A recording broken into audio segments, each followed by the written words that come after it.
إن الحمد لله نحمده ونستعينه ونستغفره ونعوذ بالله من شرور أنفسنا ومن سيئات أعمالنا من يهده الله فلا مضل له ومن يضلل فلا هادي له وأشهد أن لا إله إلا الله وحده لا شريك له وأشهد أن محمدًا عبده ورسوله يا أيها الذين آمنوا اتقوا الله حق تقاته ولا تموتن إلا وأنتم مسلمون يا أيها الناس اعبدوا ربكم الذي خلقكم من نفس واحدة وخلق منها زوجها وبث منهما رجالا كثيرا ونساء واتقوا الله الذي تساءلون به والأرحام إن الله كان عليكم رقيبا يا أيها الذين آمنوا اتقوا الله وقولوا قولا سديدا يصلح لكم أعمالكم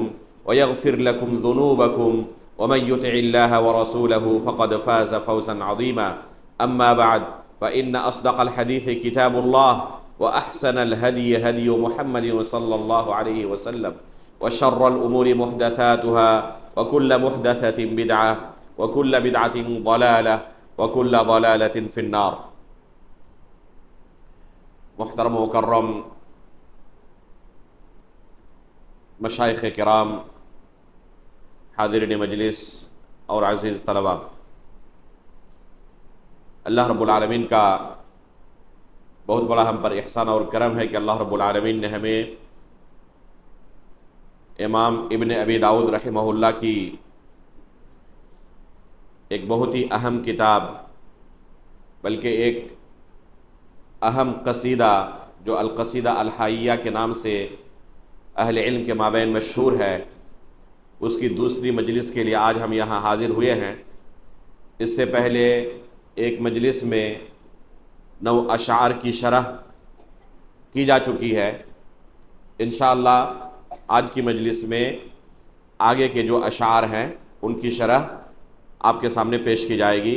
اللہ رب العالمین سے ہم دعا کرتے ہیں کہ اس مجلس کو مبارک بنائیں، اللہ رب العالمین وقت کے اندر برکت دے اور اس علم کو ضبط کرنا ہمارے لیے آسان بنا دے، اسے ہمارے لیے نفع بخش بنائے، اسے ہمارے لیے حجت بنائے، ہمارے خلاف حجت نہ بنائے۔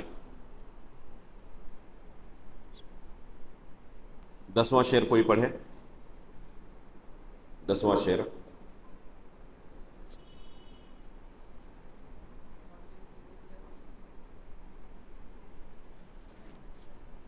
نمبر۔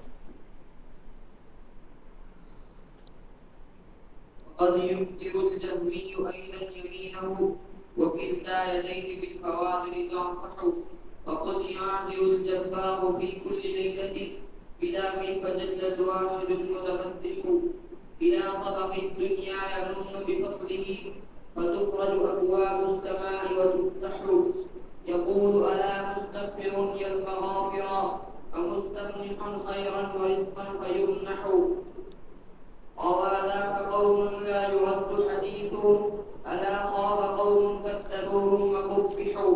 احسنت، بارک اللہ فیک۔ یہ لیجیے۔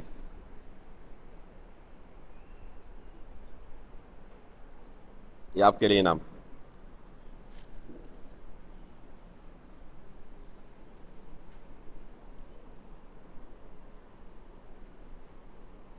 یہ اگلا شعر ہے ہمارے سامنے۔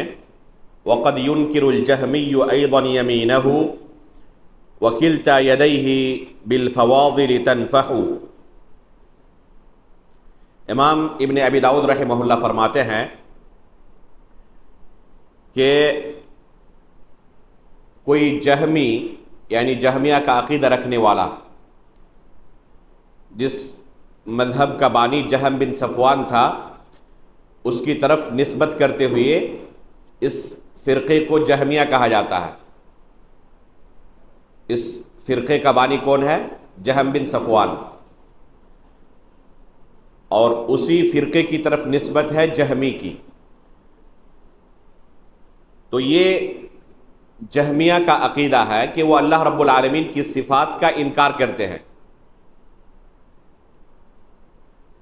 اسی بارے میں امام ابن ابی داؤد رحمہ اللہ نے اس شعر کے اندر فرمایا کہ ایک جہمی اللہ رب العالمین کے یمین کا انکار کر سکتا ہے، حالانکہ اللہ رب العالمین کے دونوں ہاتھ سخاوت و فیاضی کے اندر ہمیشہ سخاوت و فیاضی کے اندر مشغول ہے، یا کہہ سکتے ہیں کہ اللہ رب العالمین ہمیشہ سخاوت و فیاضی کر رہا ہے، ہمیشہ عطا کر رہا ہے، لوگوں کو دے رہا ہے، جیسے کہ حدیث کے اندر آتا ہے کہ اللہ رب العالمین ہمیشہ اپنے بندوں کو عطا کرتے رہتا ہے۔ تو اسی طرف امام ابن ابی داؤد رحمہ اللہ نے اس شعر کے اندر اشارہ کیا ہے۔ یہاں پر اللہ رب العالمین کے لیے لفظ یمین اور یدین کا اثبات ہے۔ پہلے مصرعے میں وَقَدْ يُنْكِرُ الْجَهْمِيُّ أَيْضًا يَمِينَهُ، لفظ یمین کا اثبات ہے، اور دوسرے مصرعے میں وَكِلْتَا يَدَيْهِ بِالْفَوَاضِلِ تَنْفَحُ میں یدین کا اثبات ہے۔ پتہ چلا کہ اللہ رب العالمین کے دو ہاتھ ہیں جن کا جہمیہ انکار کرتے ہیں۔ جہمیہ کا عقیدہ اللہ رب العالمین کی صفات کے بارے میں یہ ہے کہ اللہ رب العالمین کسی صفت سے متصف نہیں، اور یہ انتہائی خطرناک عقیدہ ہے۔ چنانچہ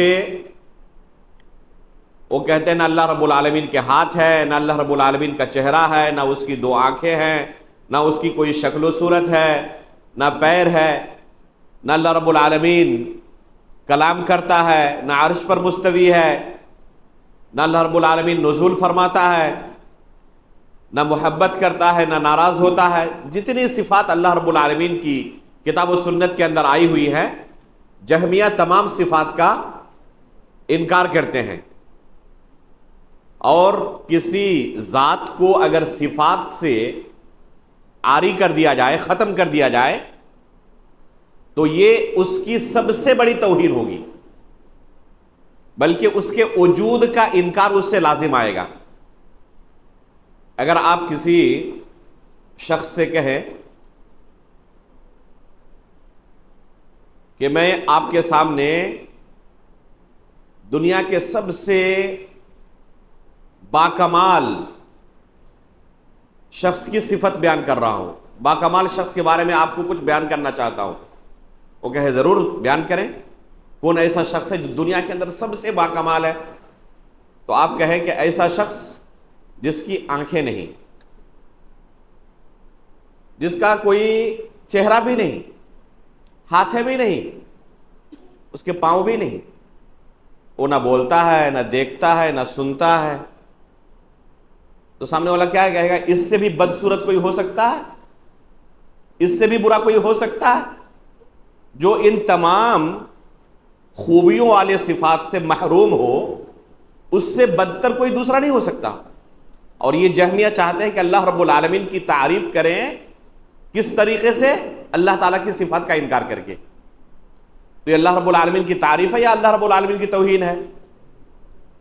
اس طرح اگر آپ نے تمام صفات سے عاری کر دیا اللہ رب العالمین کو، تو اللہ رب العالمین کا وجود ہی باقی نہیں رہ جائے گا، کیونکہ وجود بھی ایک صفت ہے، وجود تک باقی نہیں رہے گا۔ اسی لیے علماء کہتے ہیں المشبہہ یعبدون صنما والمعطلہ یعبدون عدما، جو تشبیہ دیتے ہیں اللہ رب العالمین کی صفات کی مخلوق کی صفات کے ساتھ، تو گویا کہ وہ صنم کی عبادت کرتے ہیں۔ کفار بھی کہتے ہیں نا صنم کو کہ یہ ہمارے معبود کے صنم ہے، یہ ہمارے معبود کا عکس ہے۔ وہ بھی نہیں کہتے اپنے ان اصنام کو، ان بتوں کو، کہ یہی حقیقت میں ہمارے الہ ہے، ہمارے معبود ہے، ہمارے خدا ہے یا اللہ ہے یا گاڈ ہے، جو بھی کہتے ہو، کہتے ہیں کہ یہ اس کے عکس ہے نا، یہ اس کے مشابہ ہے۔ تو جو لوگ اللہ رب العالمین کی صفات کی تشبیہ دیتے ہیں مخلوق کی صفات کے ساتھ اور کہتے ہیں کہ اللہ رب العالمین کے ہاتھ ہیں کس طرح؟ انسانوں کے ہاتھ کی طرح، اللہ کی آنکھیں ہیں انسانوں کی آنکھوں کی طرح، اللہ تعالیٰ کا بھی چہرہ ہے انسانوں کے چہرے کی طرح، گویا کہ وہ اللہ رب العالمین کے لیے صنم تیار کر رہے ہیں۔ تو المشبہہ یعبدون صنما، جو اللہ کی تشبیہ دیتے ہیں گویا کہ وہ صنم کی عبادت کرتے ہیں، بتوں کی عبادت کرتے ہیں۔ والمعطلہ یعبدون عدما، اور جو اللہ رب العالمین کی صفات کا انکار کر دیتے ہیں بالکلیہ، تو گویا کہ وہ عدم کی عبادت کرتے ہیں جس کا کوئی وجود نہیں حقیقت میں۔ اور اگر اللہ رب العالمین کے وجود کا ہی سرے سے انکار لازم آئے تو اس سے بڑا کفر کچھ نہیں ہو سکتا۔ اسی لیے سلف کہا کرتے تھے کہ معطلہ کا جو کفر ہے یہ یہود و نصارہ اور کفار مکہ کے کفر سے بھی بڑا کفر ہے، کیونکہ کم از کم یہود و نصارہ اور کفار مکہ اللہ رب العالمین کو تسلیم کرتے تھے اور اس کے لیے صنم تیار کرتے تھے، یا اپنے معبودوں کو اللہ رب العالمین کے ساتھ شریک قرار دیتے تھے، کہتے لبیک اللہم لبیک لبیک لا شریک لک الا شریکا ہوا لک تملک ہوا ما ملک۔ تو اللہ رب العالمین کا سرے سے انکار نہیں کرتے تھے، توحید ربوبیت کا وہ بھی اقرار کرتے تھے کہ اللہ تعالی ہمارا خالق ہے، پالنہار ہے۔ اور معطلہ کیا کرتے ہیں؟ اللہ کے وجود کا ہی سرے سے انکار کر دیتے ہیں۔ تو ان کا کفر کفار مکہ کے کفر سے بھی بڑا ہے اور سخت ہے۔ لہذا جو لوگ اللہ رب العالمین کی صفات کا انکار کرتے ہیں یہ کوئی آسان معاملہ نہیں ہے، انتہائی سخت ترین معاملہ ہے۔ اور افسوس کہ آپ قرآن کی بہت ساری اردو تفاسیر پائیں گے اسی منہج پر، اللہ رب العالمین کی صفات کا انکار کرتے ہیں۔ مولانا مودودی کی تفسیر آپ اٹھائیں اور صفات کی آیات سے گزرے، آپ پائیں گے کہ معطلہ کے منہج پر، جہمیہ کے منہج پر وہ تفسیر کر رہے ہیں، اللہ رب العالمین کی صفات کا انکار کر رہے ہیں۔ جگہ جگہ انہوں نے اللہ رب العالمین کی صفات کا انکار کیا ہوا ہے۔ تو یہ انتہائی سخت جرم ہے۔ اس لیے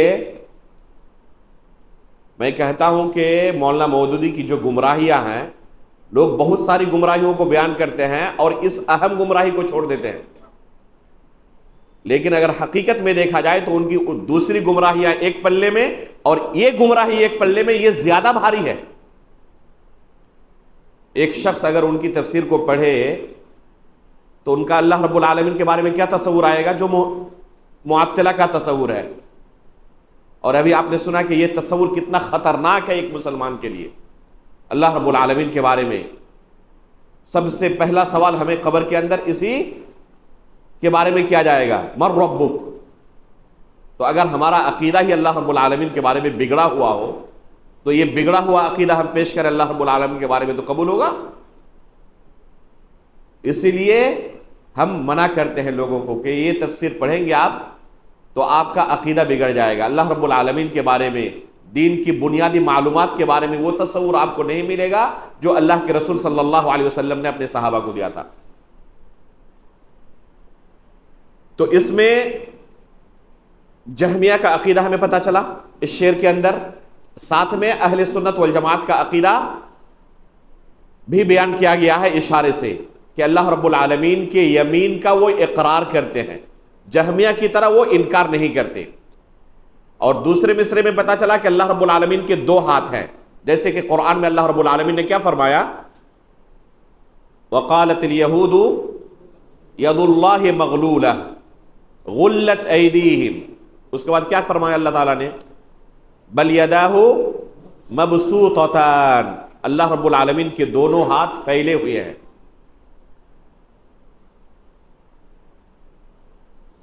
تو اللہ رب العالمین کے دونوں ہاتھ ہونے کا تذکرہ اس آیت کے اندر موجود ہے۔ اللہ رب العالمین کے دونوں ہاتھ ہیں، اس کا ثبوت ہمیں مل گیا۔ اسی طرح اللہ رب العالمین کے ہاتھ کے لیے قرآن کے اندر لفظ یمین کا ثبوت ہے۔ چنانچہ اللہ رب العالمین کا ارشاد ہے وما قدر اللہ حق قدری والارض جميعا قبضته يوم القيامة والسماوات مطويات بيمينه والارض جميعا قبضته يوم القيامة، یہ تمام زمینیں قیامت کے دن اللہ رب العالمین کی مٹھی میں ہوں گی۔ ایک زمین ہے یا کتنی زمینیں ہیں؟ 7 زمینیں ہیں۔ ایک ہی زمین کا انسان احاطہ نہیں کر سکتا، چلتے جائیں زمین ختم نہیں ہوتی، آپ کی زندگی ختم ہو جائے گی، یہ دنیا ختم نہیں ہوتی۔ اور باقی 6 زمینوں میں اللہ تعالیٰ نے کیا کچھ رکھا ہے کسی کو معلوم ہے؟ اس زمین کو کھود کر کے کسی دوسری زمین تک پہنچ سکتا ہے انسان؟ ممکن نہیں۔ اس کے لیے کیا کچھ اللہ تعالیٰ نے رکھا ہے اللہ تعالیٰ ہی بہتر جانتا ہے، اس کے علاوہ کوئی نہیں جانتا۔ فلا اقسم بما تبصرون وما لا تبصرون، جن کو ہم نے دیکھا نہیں وہ کہیں زیادہ ہے اس سے۔ صرف ہم نے ایک زمین دیکھی ہے، اس کا بھی کچھ حصہ دیکھا ہے، زمین کی تمام چیزوں کا علم نہیں انسان کے پاس۔ جن کو انسان نے دیکھا نہیں وہ اس سے کہیں زیادہ ہے۔ وما اوتیتم من العلم الا قلیلا، انسان کو بہت معمولی علم دیا گیا ہے۔ تو اللہ رب العالمین اس آیت کے اندر کیا فرماتے ہیں؟ والارض جميعا قبضته يوم القیامہ، کہ تمام زمینیں اللہ رب العالمین کی مٹھی میں ہوں گی قیامت کے دن۔ والسماوات مطویات بیمینہ، اور یہ تمام آسمان، کتنے ہیں آسمان؟ 7۔ پہلے آسمان کو چھید کر کے دوسرے تک کوئی پہنچ سکتا ہے؟ ممکن ہے؟ لیکن اللہ کے رسول صلی اللہ علیہ وسلم معراج کی رات 7ویں آسمان تک پہنچے تھے، جیسے کہ صحیح بخاری کے اندر تفصیل موجود ہے، بالکل صحیح اور نظیف سند سے۔ آج تک دنیا اتنی ترقی کرنے کے باوجود خواب بھی نہیں سوچ سکتی کہ اس آسمان تک ہم پہنچ جائیں یا اسے چھید کر کے دوسرے آسمان تک جائیں۔ ابھی چاند پر سافٹ لینڈنگ کی ہے تو اسے بہت بڑی کامیابی تصور کر رہے ہیں، اور اللہ کے رسول 1400 سال پہلے 7ویں آسمان تک جا چکے تھے۔ تو یہ ہے انسانوں کی حالت اور ان کی قدرت اور طاقت۔ اللہ رب العالمین کی مٹھی میں ہوں گی، یہ 7 آسمان اللہ رب العالمین کے مٹھی میں ہوں گے۔ تو اس میں یمین کا ثبوت ہے، والسماوات مطویات بیمینہ، پتہ چلا کہ اللہ رب العالمین کے ہاتھ کی ایک صفت آئی یمین۔ یمین کسے کہتے ہیں ہم اپنی زبان میں؟ اپنی زبان میں ہم یمین داہنے ہاتھ کو کہتے ہیں نا، اور دوسرے ہاتھ کو کیا کہتے ہیں؟ شمال کہتے ہیں۔ ٹھیک ہے، شمال اور شمال میں کیا فرق ہے؟ جی کوئی فرق ہے؟ جی احسنت، بارک اللہ فیک۔ کوئی ہے نہیں؟ ان کا نام لکھیں، کوئی ہے؟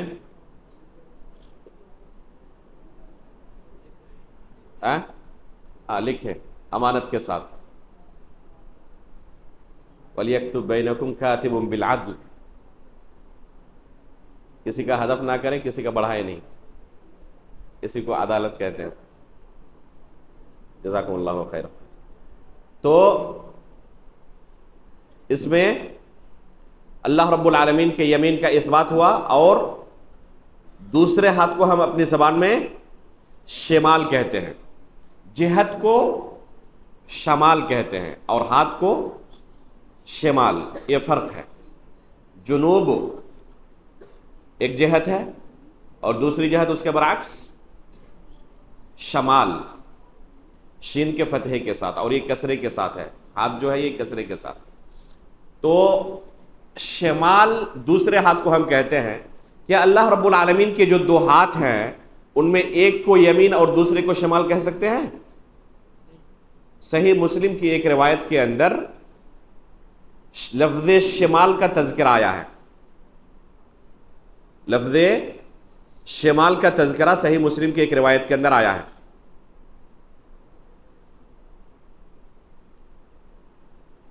لیکن اس روایت کے بارے میں محدثین کے مابین شدید اختلاف ہے.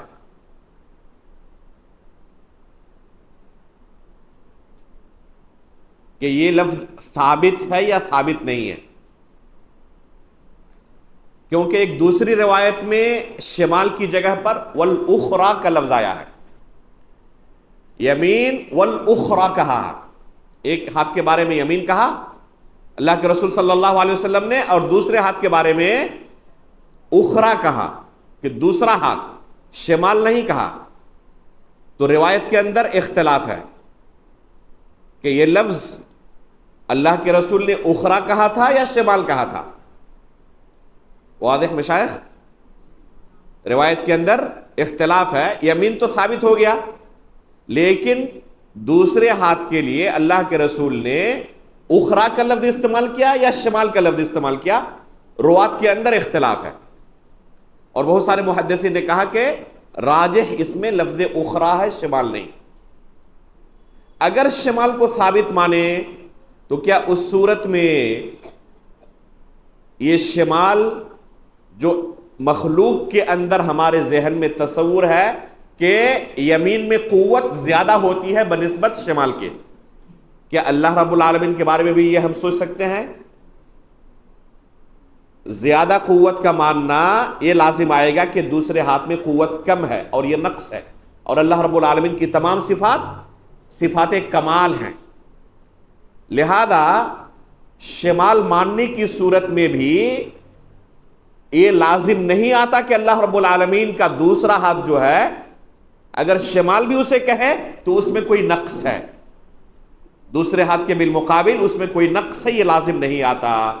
اسی لیے ایک حدیث میں آتا ہے وَكِلْتَا يَدَيْهِ يَمِين، اللہ تعالیٰ کے دونوں ہاتھ یمین ہیں.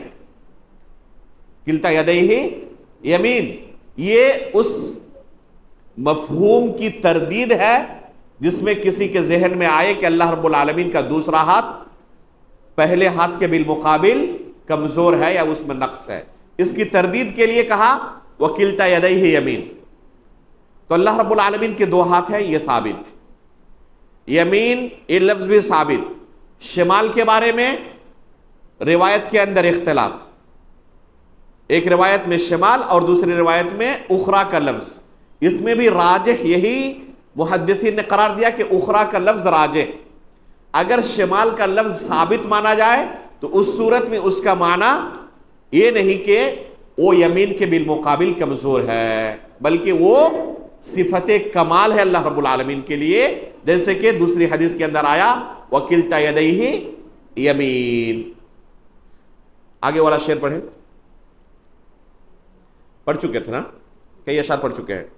وَقُلْ يَنزِلُ الْجَبَّارُ فِي كُلِّ لَيْلَةٍ بِلَا كَيْفٍ جَلَّ الْوَاحِدُ الْمُتَمَدَّحُ.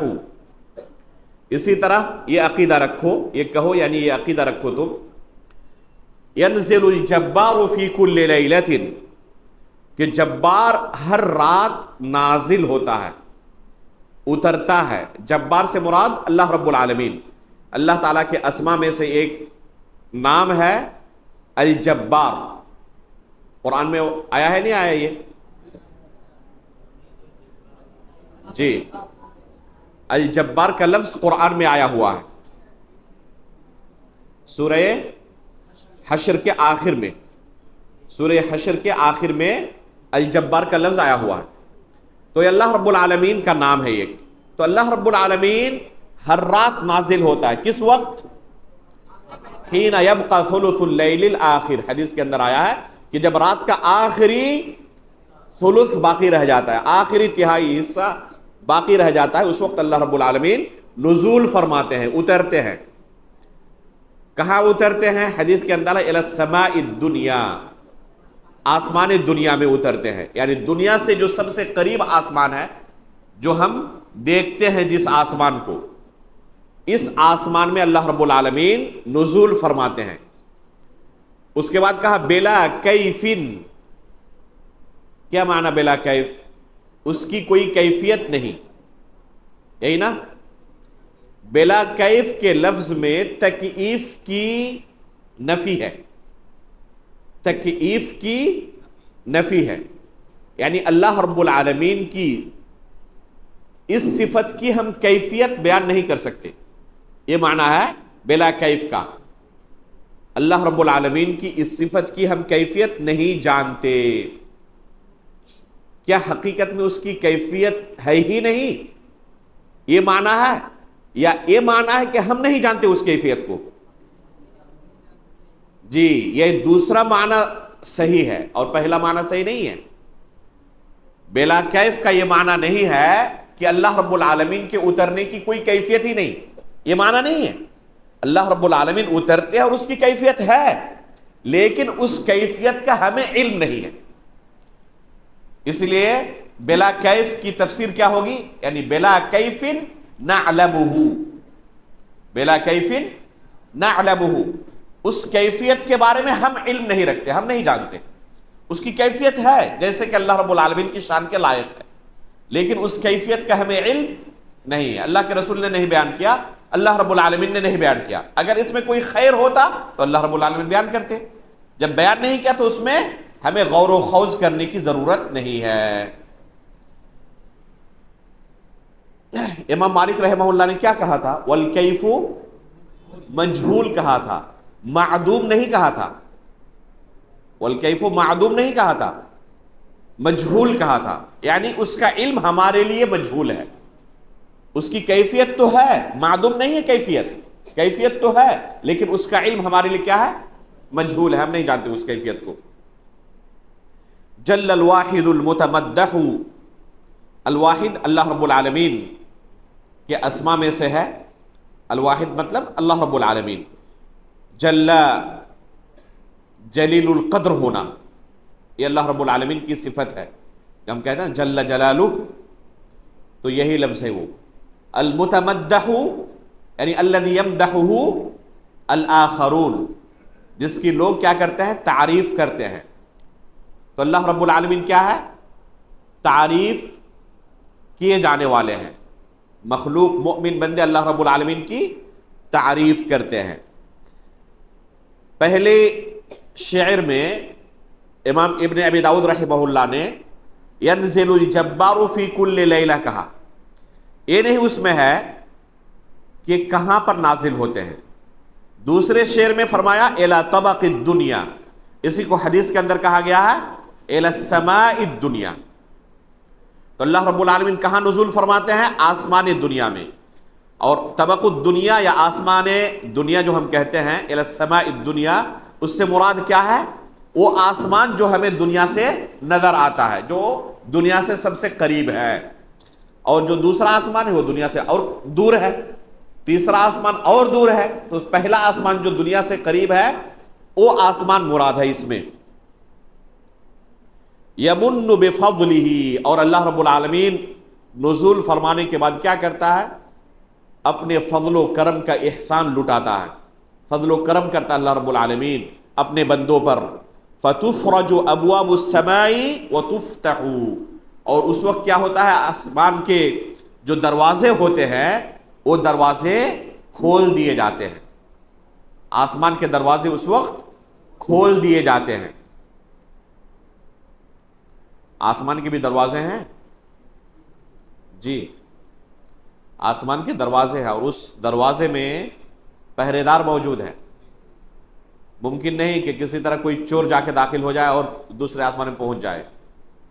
اللہ کے رسول صلی اللہ علیہ وسلم ہی جب گئے معراج کی رات، تو پہلے آسمان میں پہنچنے کے بعد کیا ہوا؟ دربان نے پوچھا جبریل علیہ الصلوۃ والسلام سے، آپ کے ساتھ کون ہے؟ کہا کہ محمد رسول اللہ صلی اللہ علیہ وسلم. کہا کہ اجازت ملی ہے اللہ رب العالمین کی طرف سے؟ کہا ہاں. دروازہ کھولا گیا تب اللہ کے رسول دوسرے آسمان میں گئے. ممکن ہے کسی سائنسداں کے لیے کہ ترقی کرتے ہوئے پہنچ جائیں پہلے آسمان میں اور اس کو چھید کر کے دوسرے آسمان تک چلے جائیں؟ چلے بھی گئے تو بلا اجازت گیٹ نہیں کھول سکتے آپ. گیٹ کھولنے کی طاقت کسی کے پاس نہیں ہے. اجازت ملی اللہ کے رسول کو تب دوسرے آسمان تک پہنچے. دوسرے آسمان میں بھی یہی حال ہوا. اللہ کے رسول صلی اللہ علیہ وسلم کے لیے دروازے کو کھولا گیا تب تیسرے آسمان تک پہنچے. تو فتفرج ابواب السماء وتفتح، اور دونوں کا ایک ہی معنی ہے. تفرج اور تفتح کا ایک ہی معنی ہے. فرج کہتے ہیں کس کو؟ شغاف کو. تو اسی سے آیا ہے یہ لفظ. تو آسمان کے اندر جب دروازے کو کھول دیا جائے گا تو کیا ہو جائے گا؟ وہاں پہ شغاف ہو جائے گا، وہاں پہ سوراخ. تو اللہ رب العالمین جب آسمان دنیا میں نزول فرماتے ہیں تو دروازے کو کھولا جاتا ہے. اس کے بعد کیا فرماتے اللہ رب العالمین؟ یقول الا مستغفر یلقى غافرا، ہے کوئی شخص جو استغفار کرے، اپنے گناہوں کی بخشش طلب کرے. یلقى غافرا، اگر کوئی اپنے گناہوں کی بخشش طلب کرے گا تو اس کی ملاقات کس سے ہوگی؟ اس وقت کس کو پائے گا؟ غافر کو پائے گا. اور غافر اللہ تعالیٰ کے ناموں میں سے ایک نام ہے، غافر الذنب وقابل التوب. اللہ رب العالمین گناہوں کو بخشنے والا، اللہ رب العالمین توبہ قبول کرنے والا ہے. تو اللہ رب العالمین کی یہ صفت ہے کہ وہ اللہ رب العالمین کیا کرتا ہے؟ گناہوں کو بخشتا ہے. غفور ہے، غفار ہے، غافر الذنب ہے. جیسے کہ سورہ غافر کے شروع میں اللہ تعالیٰ نے کیا فرمایا؟ غافر الذنب وقابل التوب. تو اللہ رب العالمین گناہوں کو بخشنے والا ہے، توبہ قبول کرنے والا ہے. حدیث کے اندر اس کی صراحت آئی ہوئی ہے کہ اللہ رب العالمین آسمان دنیا میں نزول فرمانے کے بعد اس طرح آواز دیتا ہے، ندا لگاتا ہے کہ ہے کوئی میرا بندہ جو مجھ سے اپنے گناہوں کی بخشش طلب کر لے، فاغفر لہ، تاکہ میں اس کو کیا کر دوں؟ بخش دوں. وَمُسْتَمْنِحٌ خَيْرًا وَرِزْقًا فَيُمْنَحُ، ہے کوئی اللہ رب العالمین سے خیر طلب کرنے والا، رزق طلب کرنے والا، تاکہ اسے رزق اور خیر دیا جائے. وَمُسْتَمْنِحٌ خَيْرًا یعنی طالب خیرًا، ہے کوئی طلب کرنے والا اللہ رب العالمین سے رزق کو، خیر کو. حدیث کے اندر کیا آیا ہے؟ من یسألنی فأعطیہ، ہے کوئی مجھ سے مانگنے والا تاکہ میں اسے عطا کروں. کہتے ہیں روا ذاک قوم لا يرد حدیثهم الا خاب قوم کذبوهم وقبحوا. یہ جو بات ابھی ہم نے نقل کی آپ کے لیے کہ اللہ رب العالمین آسمانی دنیا میں نزول فرماتا ہے رات کے آخری پہر اور آواز دیتا ہے کوئی میرا بندہ جو مجھ سے اپنے گناہوں کی بخشش طلب کر لے، رزق طلب کرے، خیر طلب کرے. یہ تمام باتیں اپنی طرف سے ہم نہیں کہہ رہے ہیں. روا ذاک قوم لا يرد حدیثہ، ایسی قوم نے اسے روایت کیا ہے، یعنی ان محدثین کرام نے ان باتوں کو نقل کیا ہے، روایت کی ہے. لا يرد حدیثہم، جن کی حدیثیں رد نہیں کی جا سکتی. یہ سب کے سب ثقہ اور حفاظ ہیں، انتہائی اعلیٰ درجے کے حفاظ اور ثقات نے ان احادیث کو اللہ کے رسول صلی اللہ علیہ وسلم سے روایت کیا ہے. الا خاب قوم کذبوہم وقبحوا، جن قوموں نے ان احادیث کو رد کر دیا، جھٹلایا اور ان روات کو جھٹلایا اور ان کی روایت کردہ حدیثیں قبول نہیں کی، وہ سب کے سب ذلیل و رسوا ہوئے اور یہ سب کے سب خائب و خاسر ہوئے، سب کے سب تباہ و برباد ہو گئے. تو یہ ان کا حال ہے جنہوں نے ان حدیثوں کو ان ائمہ محدثین سے قبول نہیں کیا اور ان حدیثوں کے اندر اللہ رب العالمین کے بارے میں جو کچھ بیان کیا گیا تھا ان چیزوں کا رد کر دیا. تو ان کا حال یہ ہوا. اس کے بعد آگے کی 5 اشعار پڑھیں. وَقُلْ إِنَّ خَيْرَ النَّاسِ بَعْدَ مُحَمَّدٍ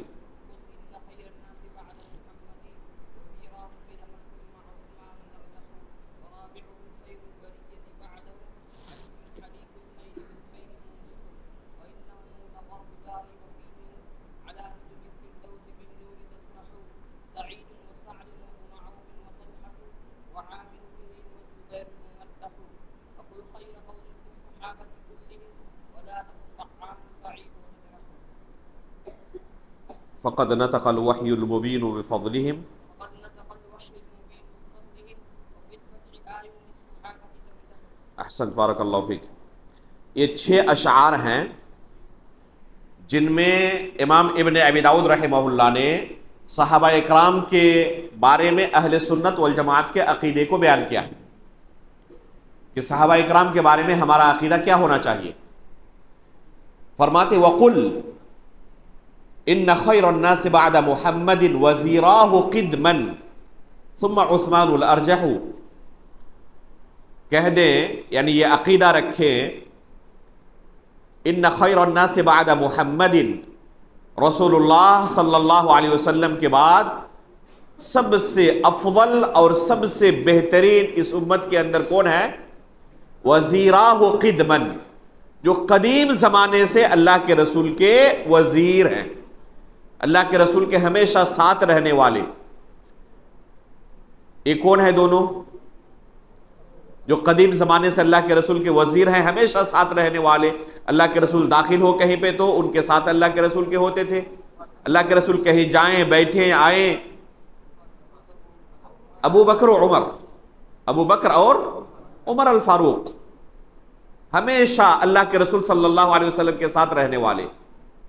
اللہ کے رسول کبھی کہیں نکلے تو آپ کے ساتھ ابو بکر و عمر تھے، کہیں سے آئے تو ابو بکر و عمر تھے، کہیں داخل ہوئے تو ابو بکر و عمر تھے، کھڑے ہوئے تو ابو بکر و عمر تھے، بیٹھے تو ابو بکر و عمر تھے، یہاں تک کہ وفات ہوئی تو ان دونوں کی قبر بھی اللہ کے رسول صلی اللہ علیہ وسلم کے ساتھ ہوئی. تو سب سے افضل اس امت میں محمد الرسول اللہ صلی اللہ علیہ وسلم کے بعد آپ کے یہ 2 صحابی ہیں، ابو بکر اور پھر عمر. ان میں بھی ابو بکر کا درجہ عمر فاروق سے بڑا ہے. سب سے افضل اس امت میں اللہ کے رسول صلی اللہ علیہ وسلم کے بعد ابو بکر صدیق رضی اللہ تعالیٰ عنہ ہے، اور ان کے بعد عمر فاروق رضی اللہ تعالیٰ عنہ. کہتے ثم عثمان الارجح، اور ان کے بعد راجح قول کے مطابق عثمان غنی رضی اللہ تعالیٰ عنہ. عثمان غنی رضی اللہ تعالیٰ عنہ کے بارے میں ارجح کا لفظ کہا، ابو بکر و عمر کے بارے میں یہ لفظ نہیں ہے. راجح قول کے مطابق تیسرے نمبر پر عثمان غنی رضی اللہ تعالیٰ عنہ ہیں، لیکن پہلے 2 نمبر پر ابو بکر اور عمر ہیں. اس بارے میں ادنا اختلاف موجود نہیں ہے، ذرہ برابر کہیں کوئی اختلاف نہیں کہ سب سے افضل ابو بکر صدیق اور پھر ان کے بعد عمر فاروق رضی اللہ تعالیٰ عنہ.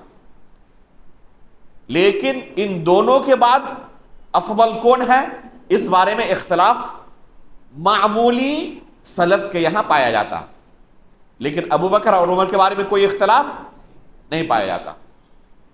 علی الاطلاق اس امت کے سب سے افضل ابو بکر صدیق رضی اللہ تعالیٰ عنہ نبی صلی اللہ علیہ وسلم کے بعد، جیسے کہ خود رسول اللہ صلی اللہ علیہ وسلم نے بیان کیا ہے.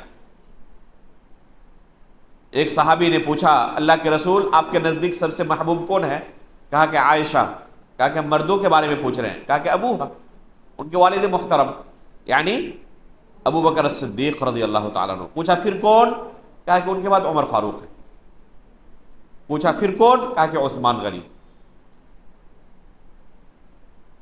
یہ ترتیب صرف مسلمانوں کے یہاں نہیں، کفار کے یہاں بھی معروف تھی. مسلمانوں کے یہاں یہ ترتیب انتہائی معروف، جیسے کہ عبداللہ بن عمر رضی اللہ تعالیٰ عنہ نے بیان کیا ہے.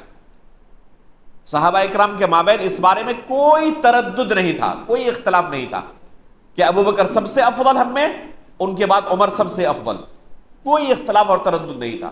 جیسے کہ عبداللہ بن عمر رضی اللہ تعالیٰ عنہ نے روایت کیا ہے کہ ہم اللہ کے رسول صلی اللہ علیہ وسلم کے زمانے میں ابو بکر اور عمر کے برابر کسی کو نہیں سمجھتے تھے.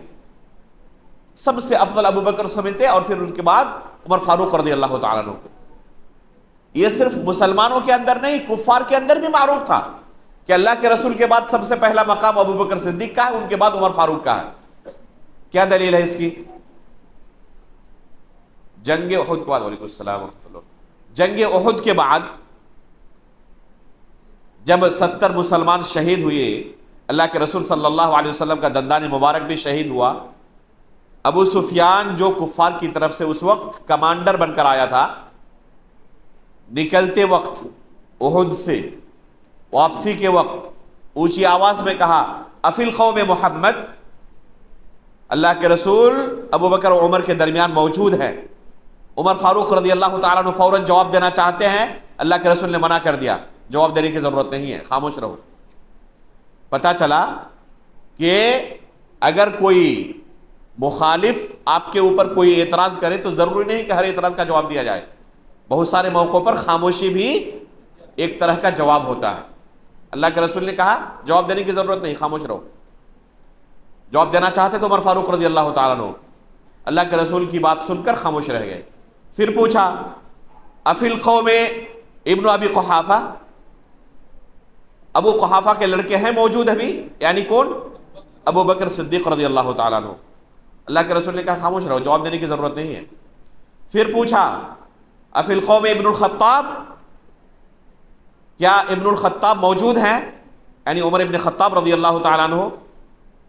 جب کوئی جواب نہیں ملا تو کیا کہا ابو سفیان رضی اللہ تعالیٰ عنہ نے، جنہوں نے بعد میں اسلام قبول کیا، جو اس وقت کفار کی طرف سے آئے ہوئے تھے، کہا کہ یہ سب کے سب مارے گئے۔ تب عمر فاروق رضی اللہ تعالیٰ عنہ نے کیا کہا، برداشت نہیں ہوا تو کہ اللہ رب العالمین نے ان سب کو ابھی زندہ رکھا ہے تمہارے سینے پر دال گلنے کے لیے، یعنی کفار کے اوپر، ابھی سب کے سب باحیات ہیں، کسی کی وفات نہیں ہوئی ہے۔ تو پتا چلا اس واقعے سے کہ کفار کے نزدیک بھی اللہ کے رسول کے بعد پہلا مقام کن کا ہے؟ ابو بکر صدیق کا، اور ان کے بعد عمر فاروق رضی اللہ تعالیٰ عنہ کا۔ جب دونوں کے بارے میں کوئی جواب نہیں ملا تو اور کسی تیسرے کا نام نہیں لیا، انہیں لگنے لگا کہ ہم نے میدان مار لیا ہے، اب ہمیں کسی سے کوئی خطرہ نہیں ہے۔ اللہ کے رسول کے بعد یہی دونوں تھے جو سب سے اہم تھے اس ٹیم میں، اس جماعت میں۔ تو یہ ہر ایک کے نزدیک معروف تھا۔ اللہ کے رسول صلی اللہ علیہ وسلم نے اسی لیے خلافت کے بارے میں تعیین کے ساتھ اعلان کرنا چاہا، اور پھر کیا کہا آخر میں، اب اللہ والمؤمنون الا ابا بکر، اللہ رب العالمین اور مؤمنین ابو بکر کے علاوہ کسی کو چن ہی نہیں سکتے۔ اور یہ روایت بالکل صحیح ہے کہ اللہ رب العالمین اور مؤمنین ابو بکر کے علاوہ کسی دوسرے کو چن ہی نہیں سکتے، اس لیے الگ سے ڈکلیئر کرنے کی ضرورت نہیں ہے، اعلان کرنے کی ضرورت نہیں ہے کہ میرے بعد خلیفہ ابو بکر صدیق رضی اللہ تعالیٰ عنہ ہوں گے۔ اور یہ اعلان نہ کرنے کے باوجود بالاتفاق تمام صحابہ اکرام کا ابو بکر صدیق رضی اللہ تعالیٰ عنہ کو اپنا خلیفہ چن لینا، یہ ابو بکر صدیق رضی اللہ تعالیٰ عنہ کی عظیم منقبت کی دلیل ہے۔ اگر اللہ کے رسول نام کا اعلان کر دیتے تو کوئی کہہ سکتا کہ ان کے پاس آپشن ہی نہیں تھا، اس لیے مجبوراً چنا تھا، ابو بکر کو اپنا خلیفہ تسلیم کیا تھا۔ لیکن معاملہ اس سے بڑھ کر ہے، یہاں پر صحابہ اکرام نے اپنے اختیار سے بالاجماع ابو بکر صدیق رضی اللہ تعالیٰ عنہ کو اپنا خلیفہ منتخب کیا، اور یہ اس امت کے اندر سب سے بڑا اجماع ہے اور سب سے پہلا اجماع ہے۔ اس امت کے اندر سب سے بڑا اجماع ابو بکر صدیق رضی اللہ تعالیٰ عنہ کی خلافت پر تمام صحابہ اکرام کا اجماع ہے، اور سب سے پہلا اجماع یہی ہے، کیونکہ اجماع کی ضرورت اللہ کے رسول کے زمانے میں تھی نہیں۔ اجماع کی ضرورت کب پڑی؟ اللہ کے رسول صلی اللہ علیہ وسلم کے گزرنے کے بعد۔ تو یہ پہلا مسئلہ تھا امت کے اندر جس میں ادنا بھی کسی کی طرف سے کوئی مخالفت نہیں ہوئی، علی الاطلاق سب سے پہلی مخالفت اس امت میں اگر کوئی ہوئی ہے اور کسی نے اس بارے میں کوئی دوسری رائے پیش کی ہے تو کسی مسلمان نے نہیں، بلکہ عبداللہ بن سبا نامی ایک یہودی نے، جو کہ حقیقت میں یہودی تھا اور بظاہر صرف اسلام کا اعلان کیا تھا لوگوں کو بھٹکانے کے لیے، گمراہ کرنے کے لیے۔ اس نے یہ شوشہ لوگوں کے سامنے اٹھایا تھا کہ اللہ کے رسول نے اپنی زندگی میں علی رضی اللہ تعالیٰ عنہ کو اپنا خلیفہ منتخب اور نائب منتخب کر دیا تھا۔ ان صحابہ کرام نے یہ حق غصب کر کے ابو بکر صدیق کو دیا ہے، لہذا یہ سب کے سب کافر ہو گئے اللہ کے رسول کی وصیت کا انکار کرنے کی وجہ سے، وصیت نافذ نہ کرنے کی وجہ سے۔ اور یہیں سے روافض کی جماعت پیدا ہوئی جنہوں نے ان صحابہ اکرام کو کافر قرار دینا شروع کیا. وجہ کیا ہے؟ ان کے یہاں کیوں کافر قرار دیتے تھے صحابہ کو؟ اس وجہ سے کہ انہوں نے اللہ کے رسول کی وصیت کو نافذ نہیں کیا، اللہ کے رسول کی وصیت کو درکنار کر دیا. اس لیے ان کے مطابق سب کے سب کافر ہو گئے. ابو بکر صدیق کے ہاتھ پر جب انہوں نے بیعت کی سب کے سب کافر ہو گئے، نعوذ باللہ من ذالک. اس لیے کہتے ہیں کہ نادان دوست سے چالاک دشمن بہتر ہوتا ہے. انہوں نے اس عقیدے کے پس پردہ علی رضی اللہ تعالیٰ عنہ اور آل بیت کو بخشا؟ انہیں بھی نہیں بخشا، کیونکہ وہ سب سے پہلے ابو بکر صدیق رضی اللہ تعالیٰ عنہ کے ہاتھ پر بیعت کرنے والے تھے. آل بیت میں سے بھی سب نے بالاجماع ابو بکر صدیق رضی اللہ تعالیٰ عنہ کو اپنا خلیفہ منتخب کیا تھا. تو اگر یہ صحابہ اکرام ابو بکر صدیق رضی اللہ تعالیٰ عنہ کے ہاتھ پر بیعت کرنے کی وجہ سے کافر ہو گئے تو آل بیت بچیں گے؟ گویا کہ جن کی وجہ سے آپ کی پوری عمارت کھڑی ہے، جھوٹی محبت کا دعویٰ کر کے آپ نے جو عمارت کھڑی کی ہے، اسی عمارت کی بنیاد آپ نے ڈھا دی یہ کہہ کر کہ صحابہ اکرام کافر ہو چکے تھے جب ابو بکر صدیق رضی اللہ تعالیٰ عنہ کے ہاتھ پر انہوں نے بیعت کیا تھا. تو یہ ایسا باطل عقیدہ ہے کہ کسی مسلمان سے اس کی تصور نہیں کی جا سکتی. اس کے بعد عمر فاروق رضی اللہ تعالیٰ عنہ خلیفہ منتخب ہوئے ابو بکر صدیق رضی اللہ تعالیٰ عنہ کی تعیین کے بعد کہ میرے بعد خلیفہ کون ہوں گے؟ عمر فاروق رضی اللہ تعالیٰ عنہ ہوں گے. تو یہ افضلیت کے باب میں ابو بکر صدیق ہیں، پھر عمر فاروق ہیں. تیسرے نمبر پر کون ہوں گے؟ کہا ثم عثمان الارجح، کہ تیسرے نمبر پر راجح قول کے مطابق عثمان غنی ہے.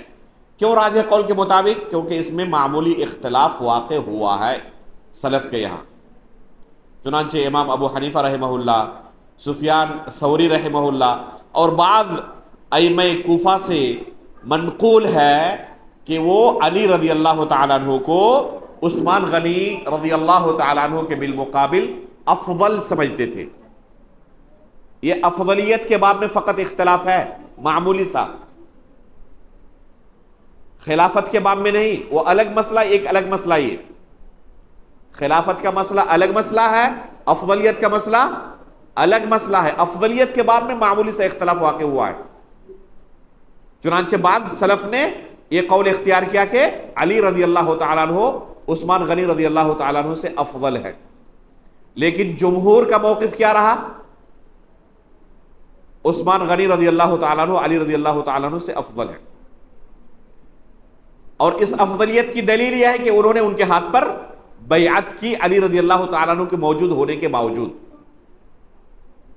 ایوب سختیانی رحمہ اللہ، اسی طرح امام احمد ابن حنبل رحمہ اللہ اور امام دارقطنی رحمہ اللہ، یہ تین ائمہ سلف ہیں، کہا کرتے تھے کہ اگر کسی نے علی رضی اللہ تعالیٰ عنہ کو عثمان غنی رضی اللہ تعالیٰ عنہ پر فضیلت دی تو انہوں نے انصار اور مہاجرین کے فیصلے کی ناقدری کی. اگر کسی نے علی رضی اللہ تعالیٰ عنہ کو عثمان غنی رضی اللہ تعالیٰ عنہ پر فضیلت دی تو انہوں نے کیا کیا؟ انصار اور مہاجرین کے فیصلے کی گویا کہ انہوں نے ناقدری کی. یہی امام دارقطنی رحمہ اللہ ہے جن سے ایک قول یہ منقول ہے کہ وہ عثمان سے افضل علی کو سمجھتے تھے. اور یہ قول کس بات کی دلیل ہے؟ کہ انہوں نے رجوع کر لیا ہے. اور یہی حال دوسرے ائمہ کرام کا بھی ہے جن سے بھی مروی ہے کہ انہوں نے علی رضی اللہ تعالیٰ عنہ سے علی رضی اللہ تعالیٰ عنہ کو عثمان غنی رضی اللہ تعالیٰ عنہ سے افضل قرار دیا تھا. ان اسلاف سے دوسرا قول مروی ہے اور یہی علماء نے راجح قرار دیا ہے کہ ان لوگوں نے رجوع کر لیا تھا اپنے اس موقف سے. لہذا خلاصہ یہ نکلا کہ بعد میں اجماع واقع ہو گیا ہے کہ عثمان تیسرے نمبر پر سب سے افضل ہے اور علی رضی اللہ تعالیٰ عنہ چوتھے نمبر پر سب سے افضل ہے. یہ افضلیت کا مسئلہ ہے. کہتے ورابعہم خیر البریۃ بعدہم، ان کے بعد چوتھے نمبر پر اس امت کے اندر، مخلوق کے اندر سب سے خیر کون ہے، افضل اور بہتر کون ہے؟ علی حلیف الخیر. علی رضی اللہ تعالیٰ عنہ ہے جو ہمیشہ خیر کے حلیف ہوتے ہیں، ہمیشہ خیر کے ساتھ رہنے والے، خیر کے دوست بن کر رہتے ہیں. بالخیر منجح، اور خیر کے ساتھی نجات پانے والے ہیں، کامیاب ہونے والے ہیں۔ جو بھی کامیابی چاہتا ہے تو اسے چاہیے کہ ہمیشہ خیر کے ساتھ دے، شر کا ساتھ نہ دے۔ تو علی رضی اللہ تعالیٰ عنہ ایسے ہی تھے کہ ہمیشہ خیر کے ساتھ نجات پانے کی کوشش کرتے تھے۔ تو چوتھے نمبر پر علی رضی اللہ تعالیٰ عنہ ہیں افضلیت کے باب میں۔ جہاں تک خلافت کا مسئلہ ہے تو یہ اجماعی مسئلہ ہے، یہ مختلفی مسئلہ نہیں ہے۔ خلافت کا جو مسئلہ ہے وہ کون سا مسئلہ ہے؟ دونوں مسئلوں کی نوعیت میں فرق ہے۔ افضلیت کا مسئلہ اجماعی مسئلہ شروع میں نہیں تھا، بعد میں اس پر اجماع ہوا، اور خلافت کا مسئلہ پہلے دن سے مجمع علیہ مسئلہ ہے۔ کبھی بھی ذرہ برابر اہل سنت کے مابین اختلاف واقع اس بارے میں نہیں ہوا ہے۔ یہ اختلاف فقط روافض کے اندر ہے اور وہ اہل سنت میں شامل نہیں، لہذا ان کا اختلاف مضر نہیں، نقصان دہ نہیں۔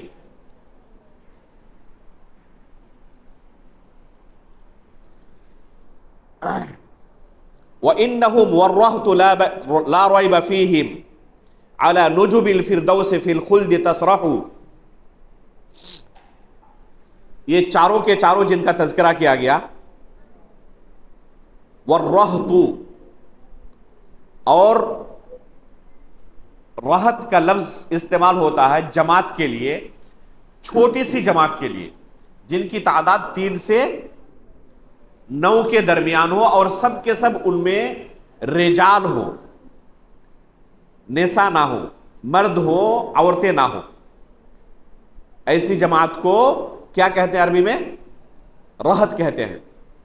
3 سے لے کر 9 تک کی تعداد کو، جن میں سب کے سب مرد ہو، ان میں کوئی خاتون نہ ہو، عربی میں رہت کہا جاتا ہے۔ اور غالباً یہاں پر امام ابن ابی داؤد رحمہ اللہ نے مراد لیا ہے کن کو؟ عشرہ مبشرہ بالجنہ کو۔ ان کے بارے میں کوئی ادنا سا شک و شبہ نہیں ہے کہ یہ جنت کے اعلی مقام پر، فردوس یہ جنت کا سب سے اعلی و ارفع مقام و مرتبہ ہے۔ فإنہ وسط الجنہ، یہ جنت کا سب سے اعلیٰ درجہ ہے الفردوس۔ اس لیے حدیث میں آیا ہے کہ جب اللہ رب العالمین سے جنت کا سوال کرو تو فردوس کا سوال کرو۔ فإنہ وسط الجنہ وأعلی الجنہ، تو وسط یہاں اعلیٰ کے معنی میں ہے، اور اسی لیے وسطیت کا جو لفظ ہے اس کا معنی کیا ہوتا ہے؟ سب سے افضل۔ وسطیت کا معنی یہ نہیں کہ بیچو بیچ ہو، یہ جو معنی بیان کیا جاتا ہے وسطیت کا، یہ ناقص معنی ہے۔ ضروری نہیں کہ کوئی چیز بیچو بیچ ہو تو وہ افضل ہی ہو۔ اگر بیچو بیچ ہونا ہی افضل ہوتا تو کلاس میں 10 لوگوں میں جس کی پوزیشن 5ویں نمبر پر ہوتی سب سے اس کو افضل کیا جاتا، پہلے نمبر والے کو نہیں۔ کوئی کہے گا اس کو افضل؟ تو ضروری نہیں کہ جو وسط میں ہو افضل ہی ہو۔ تو وسط کا معنی یہاں پر اعلی، افضل۔ تو الفردوس وسط الجنہ یعنی اعلی الجنہ، افضل، جنت کا سب سے اعلی مقام ہے۔ تو یہ سب کے سب جنت میں ہمیشہ ہمیشہ رہیں گے۔ نجوم الفردوس، نجوم یہ نجیب کی جمع ہے، اور نجیب کہتے ہیں بہت ہی عمدہ قسم کے اونٹوں کو۔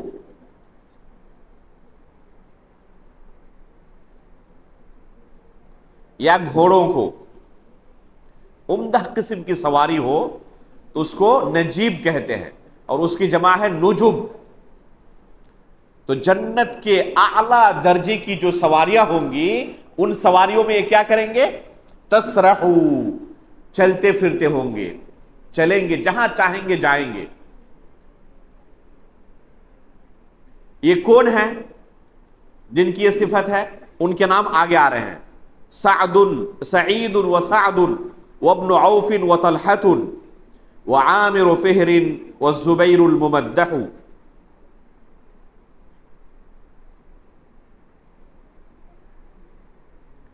چار کا تذکرہ اوپر ہو چکا، خلفائے راشدین 4 گزر چکے، باقی جو 6 ہیں وہ ہیں سعید اور سعد۔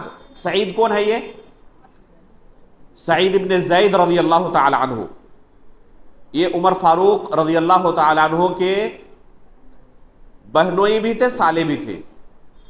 کیسے ممکن ہے سالہ اور بہنوئی دونوں ایک ساتھ ہوں؟ ممکن ہے.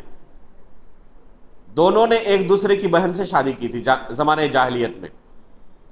تو اگر دونوں ایک دوسرے کی بہن سے شادی کریں تو دونوں رشتے میں کیا ہوں گے؟ سالہ بھی بہنوئی بھی. ایک اعتبار سے سالہ، دوسرے اعتبار سے بہنوئی. دونوں ایک دوسرے کے سالے بہنوئی تھے. اور زمانے جاہلیت میں یہ نکاح عام تھا. شریعت میں اس نکاح کو کیا کہتے ہیں؟ شغار. بارک اللہ فیک. ان کا نام لکھیں. یہ شغار انہوں نے کہا. شغار کا حکم کیا ہے؟ جائز نہیں ہے. لا شغار فی الاسلام، اللہ کے رسول نے فرمایا شغار جائز نہیں ہے. تو اسلام نے زمانے جاہلیت کے اس نکاح کو حرام قرار دیا ہے. شغار کو حرام، جس کو ہم اپنی زبان میں کیا کہتے ہیں؟ ادلا بدلی کی شادی. تم اپنی بہن کی شادی مجھ سے کر دو، میں اپنی بہن کی شادی تم سے کر دوں گا. تو اس طرح ادلا بدلی ہو تو اس کو شغار کہتے ہیں. لا شغار فی الاسلام، اللہ کے رسول نے فرمایا کہ اسلام میں شغار جائز نہیں ہے. یہ زمانے جاہلیت کی بات تھی، انہوں نے اسی طرح شادی کی تھی. تو یہ سعید بن زید رضی اللہ تعالیٰ عنہ ہیں. وسعد، اور سعد سے مراد سعد بن ابی وقاص رضی اللہ تعالیٰ عنہ، انتہائی جلیل القدر صحابی، اسلام کے راستے میں سب سے پہلے تیر چلانے والے، اول من رما فی سبیل اللہ. سعد بن ابی وقاص رضی اللہ تعالیٰ عنہ، ارم فدا کا ابی و امی، اللہ کے رسول نے ان کے لیے کہا تھا کہ سعد تیر چلائیں، آپ کے اوپر میرے ماں باپ قربان ہو. تو اللہ کے رسول صلی اللہ علیہ وسلم نے یہ مقام عطا کیا تھا سعد بن ابی وقاص رضی اللہ تعالیٰ عنہ کو. اس کے بعد وابن عوف، یہ عبد الرحمن بن عوف الزہری ہے، القرشی، سب کے سب قرشی ہیں. عبد الرحمن بن عوف الزہری القرشی ہے، انتہائی مالدار صحابی. ان کو ایسا لگتا تھا کہ مٹی کو بھی ہاتھ لگائیں تو سونا بن جاتا ہے. اللہ کے رسول صلی اللہ علیہ وسلم نے انہیں دعا دی تھی. مدینہ پہنچے، مکہ میں سب کچھ چھوڑ چھاڑ کر گئے. مدینہ پہنچے تو اللہ کے رسول نے ایک صحابی کے ساتھ ان کا رشتہ مواخات قائم کر دیا، یہ آپ کے دینی بھائی ہوں گے. اس انصاری بھائی نے کہا اللہ تعالیٰ نے مجھے بہت سارا مال دیا ہے، آدھا مال آپ کا. میری 2 بیویاں ہیں، دیکھیں آپ پسند کریں، جو پسند آ جائے میں اسے طلاق دے دیتا ہوں، عدت گزرنے کے بعد آپ شادی کر لیں. یؤثرون علی انفسہم ولو کان بہم خصاصہ. ایسی مثال دنیا میں کوئی قائم نہیں کر سکتا جو ان انصار نے پیش کیا تھا. کوئی نسبی رشتہ نہیں، ایک اجنبی، بس دین کا رشتہ قائم ہے، اور اس کے لیے اپنی بیوی تک کو طلاق دینے کے بارے میں تردد نہیں کرتے. اور یہ بھی استغلال نہیں کرتے کہ موقع ہاتھ آیا ہے تو چلو ان کا پورا مال لے لیتے ہیں. ہوتے ہیں کچھ لوگ نا کہ اگر موقع ملے تو نچوڑ لو اچھی طرح سے. یہ صحابہ کرام اس طرح نہیں تھے. عربی میں ایک مشہور مقولہ ہے، اذا کان صدیقک عسلا فلا تلحسه کلہ.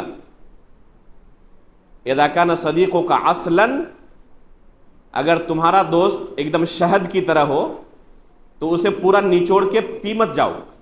بہت سارے لوگ ہوتے ہیں نا بڑے اخلاق مند ہوتے ہیں، ہمیشہ آپ کی خدمت کے لیے حاضر ہوتے ہیں. تو اگر وہ آپ کے لیے ہمیشہ حاضر رہتے ہیں تو اس کا مطلب یہ نہیں کہ آپ ان کا استغلال کریں اور ہر کام کے لیے ان کی خدمت حاصل کریں. تو یہ عبد الرحمن بن عوف رضی اللہ تعالیٰ عنہ تھے. انہوں نے کہا کہ آپ کے مال کی کوئی ضرورت نہیں ہے ہمیں، اللہ رب العالمین آپ کے مال میں، آپ کی بیوی میں برکت عطا کرے. دلنی علی سوق، مجھے بس مارکیٹ دکھا دیں، میں تاجر آدمی ہوں، اپنی روزی روٹی کا بندوبست میں کر لوں گا. چند دنوں کے بعد اللہ تعالیٰ نے ایسی برکت دی کہ علی وزن نوات من ذہب، سونے کے ایک 5 درہم یا ربع دینار کی مقدار کو نوات من ذہب کہتے تھے. اتنی مقدار دے کر ایک انصاری خاتون سے شادی کی. اللہ کے رسول صلی اللہ علیہ وسلم نے ان کے کپڑے پر دیکھا زعفران کا رنگ، پوچھا کہ یہ کیا ہے؟ مہیم، یہ کیا ہے؟ کہا کہ تزوجت امرأۃ من الانصار علی وزن نواۃ من ذہب. تو اللہ کے رسول نے فوراً برکت کی دعا دی، کہا فبارک اللہ لک. عبد الرحمن بن عوف رضی اللہ تعالیٰ عنہ کہتے ہیں کہ جب اللہ کے رسول نے یہ برکت کی مجھے دعا دی تو مجھے ایسا محسوس ہوتا تھا کہ کسی پتھر کو بھی ہاتھ لگاؤں تو وہ سونا بن جاتا ہے میرے لیے. ایسی برکت اللہ تعالیٰ نے نازل کی. جب مدینہ پہنچے تھے تو کچھ نہیں تھا ہاتھ میں، خالی ہاتھ پہنچے تھے. اور جب وفات ہوئی سن 32 ہجری میں عثمان غنی رضی اللہ تعالیٰ عنہ کے دور خلافت میں، تو کتنا مال چھوڑ کر گئے؟ 32 لاکھ دینار چھوڑ کر گئے. 32 لاکھ دینار چھوڑ کر گئے. ان کی بیویوں کو جو ان کے ترکہ میں سے مال ملا، سونے کے بہت بڑے بڑے ان کو ڈھیلے ملے، اب چٹان کہہ لیں اسے، یہاں تک کہ اسے کلہاڑی سے کاٹا گیا تقسیم کرنے کے لیے. اتنا سونا چھوڑ کے گئے تھے. اس زمانے میں کسی کے پاس 25 دینار ہوتے نا، دینار کسے کہتے ہیں؟ سونے کے سکے. 25 دینار کسی کے پاس ہو جائے تو اسے سیٹ کہا جاتا تھا کہ ہمارے معاشرے کا یہ سیٹ ہے، سب سے امیر آدمی. اور انہوں نے وصیت کی کہ جتنے بدری صحابی ہیں سب کو 400 دینار دیے جائیں. اور عثمان غنی رضی اللہ تعالیٰ عنہ کو بھی ملا تھا اس مال میں سے، کیونکہ وہ بدری صحابی ہیں. ہے یا نہیں؟ عثمان غنی بدری صحابی ہیں. اللہ کے رسول نے بھی انہیں مال غنیمت میں سے حصہ دیا تھا. کیوں حاضر نہیں ہوئے تھے؟ اللہ کے رسول صلی اللہ علیہ وسلم کی لخت جگر کی تیمارداری کی وجہ سے. ان کا نام کیا تھا اس بیٹی کا؟ رقیہ. ان کا نام لکھ لیں. اس کے بعد پھر اللہ کے رسول نے دوسری بیٹی سے شادی کی. کیا نام تھا ان کا؟ ام کلثوم رضی اللہ تعالی عنہ. تو یہ عبد الرحمن بن عوف رضی اللہ تعالیٰ عنہ تھے، انتہائی مالدار صحابی. جو کچھ اللہ رب العالمین نے انہیں دیا، اتنا مال، اور خود کس طرح رہتے تھے اتنا مال ہونے کے باوجود؟ غلاموں کے درمیان رہیں اور کوئی باہر سے اجنبی آئے اور وہ نہیں پہچانتا کہ عبد الرحمن بن عوف کیسے دکھتے ہیں، دیکھنے میں کیسے ہیں، اور غلاموں کے درمیان رہیں تو مجال نہیں کہ پہچان لیں کہ یہ آقا ہیں یہ غلام ہیں. اتنا مال ہونے کے باوجود اس طرح سمپل رہتے تھے. ان کے مناقب اور فضائل بے شمار ہیں. تو یہ ابن عوف سے مراد یہاں پر ہے. اس کے بعد وطلحۃ. کون ہے یہ طلحہ؟ طلحہ بن عبید اللہ رضی اللہ تعالی عنہ. ان کا نام اکثر و بیشتر زبیر بن عوام رضی اللہ تعالیٰ عنہ کے ساتھ لیا جاتا ہے. اور زبیر بن عوام رضی اللہ تعالیٰ عنہ بھی انتہائی مالدار صحابی تھے. عبد الرحمن بن عوف، زبیر بن عوام، عثمان غنی، یہ کبار صحابہ میں سے ہے جو انتہائی مالدار تھے. وعامر فہر. کون ہے یہ عامر فہر؟ جو بتائے گا اس کے لیے 100 روپے کے نام اور ساتھ میں ایک سنترا. جی، وہ عامر و فہرین سے مراد کون ہے؟ تو عامر کیوں کہا ان کو؟ ابو عبیدہ کنیت ہے اور عامر ان کا نام ہے. یہاں پر ایک سنترا رکھا ہوا آپ کے لیے. انہوں نے پہلے کہا تھا. اچھا، اللہ آپ کو جزائے خیر دے اس امانت کے لیے، اللہ تعالیٰ آپ کو بدلہ دے. یہ آپ کے لیے، اور ان کا بھی نام لکھ لیں. ابو عبیدہ عامر بن الجراح رضی اللہ تعالی عنہ، انتہائی جلیل القدر صحابی. انہی کے نام پر میں نے اپنے بیٹے کا نام رکھا تھا. جب اللہ تعالیٰ نے مجھے بیٹے کی نعمت سے نوازا تو انتہائی محبت ہے اس صحابی سے. ابو عبیدہ رضی اللہ تعالی عنہ. سن 18 ہجری میں ان کی وفات ہوئی ہے، عمر فاروق رضی اللہ تعالیٰ عنہ کے دور خلافت میں. انتہائی بہادر. اپنے زمانے میں جو جنگیں لڑیں، ہر جنگ کے اندر ان کو آپ پائیں گے انتہائی بہادری دکھائی. ابو عبیدہ عامر بن الجراح رضی اللہ تعالیٰ عنہ نے.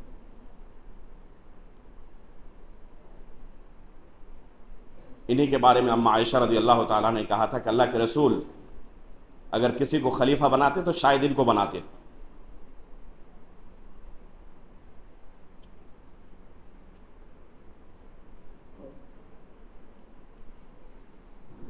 کہتے وَقُلْ خَيْرَ قَوْلٍ فِي الصَّحَابَةِ كُلِّهِمْ وَلَا تَكُ طَعَّانًا تَعِيبُ وَتَجْرَحُ. اور جتنے صحابہ ہیں سب کے بارے میں اچھی بات کہیں، اپنی زبان گندی نہ کریں ان صحابہ اکرام کے متعلق، طعن و تشنیع نہ کریں، زبان درازی نہ کریں. وَلَا تَكُ طَعَّانًا، اور ان کے بارے میں طعن و تشنیع نہ کریں، طعن و تشنیع کرنے والے نہ بنیں.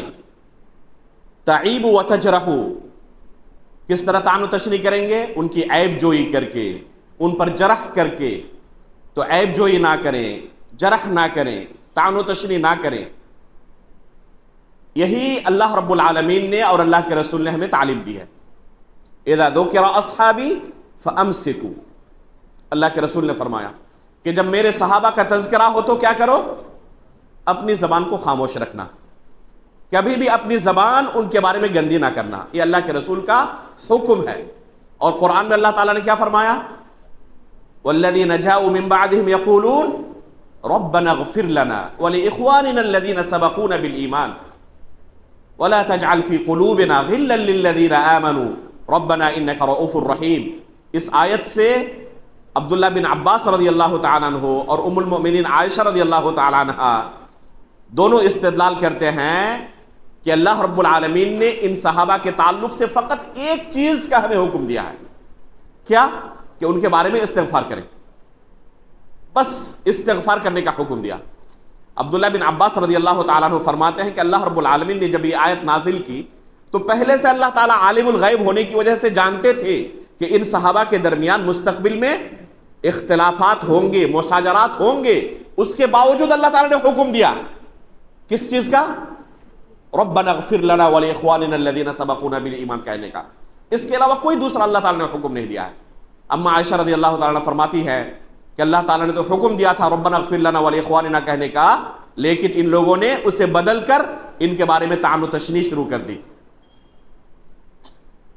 تو اللہ تعالیٰ نے اس آیت کے اندر اور اللہ کے رسول نے اذا ذکر اصحابی فامسکوا، اس حدیث کے اندر ہمیں حکم دیا ہے کہ ہم ان صحابہ اکرام کے بارے میں صرف اور صرف خیر کہیں، کوئی شر کی بات نہ کریں. فقد نطق الوحی المبین بفضلہم،